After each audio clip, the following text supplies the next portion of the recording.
আসসালামু আলাইকুম গাইস, কেমন আছেন সবাই? এটি আমাদের চ্যানেলের প্রথম ভিডিও। এই ভিডিওটা হয়তোবা একটু আবুল তাবুল হবে, কিন্তু গাইস আমাদের সবাই সাপোর্ট করবেন। এবং আমাদের আজকে ভিডিওটি হচ্ছে আমরা একটি মাঠে যাচ্ছি, সেখানে পরিদর্শন করতে যাচ্ছি। আজকে অনেক বৃষ্টি হয়েছে, যার কারণে হয়তোবা সেখানে খেলা হচ্ছে না, তবে আমাদের শীঘ্রই একটি টুর্নামেন্ট আসছে, যার কারণে আমরা সেটি পরিদর্শন করতে যাচ্ছি। আর আমি একজন ব্রাজিল সাপোর্টার, আমি ব্রাজিলের জার্সিটা পরে আসতে ভুলে গেছি। তবে আমার সাথে আমার এক ছোট ভাই, আমার চাচাতো ভাই ইয়াসিন শিকদার, সে অনেক বেশি ব্রাজিলের অনেক বড় ভক্ত। দেখেন গাইস, সে জার্সি পরে আসছে, তার জার্সি দেখেন ইয়াসিন জুনিয়র। এছাড়া গাইস এই যে আর জার্সিটিতে 5টি স্টার আছে, বুঝতেই পারছেন জার্সিটি কি ভারী। এখন আমরা তার সাথেও পরিচয় হয়ে যাব গাইস। ইয়াসিন, এখানে আসো। এই হচ্ছে ইয়াসিন, আমার ছোট ভাই।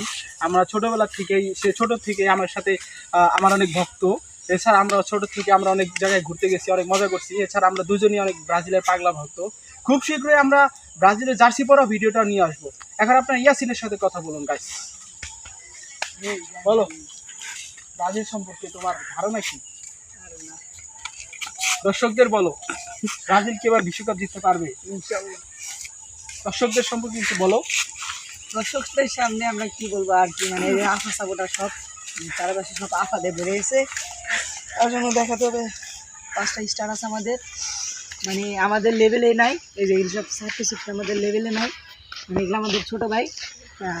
আর একটু দেখো না, ভাইরাল করে দে আর ফেসবুকে বাসায় দেই না। আমার ভাইরাল কি করলি?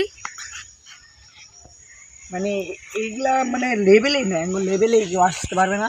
সো আমি আর্জেন্টিনা নিয়ে মানে ওদের নিয়ে আমি কি বলবো, আমি কিছুই বলার ভাষা নাই আমাদের। মানে ওরা হলাম অন্য দল, কি দল রে, আফা আব্বা আব্বা করে আফারা, ওদের বাবা ওদের ফাদার আছে, যাই হোক। তারপর ওরা পাঁচাটে আর কি করবো, মানে পাঁচাটা যদি পাঁচাটা বুঝতে তো কোনো দাম নাই। মানে কি বলবো, ওরা তো লেভেলেই নাই, মানে আমার লেভেলেই নাই। আমরা আর ওদের দিন আমাদের কিছু বলার ভাষা নেই।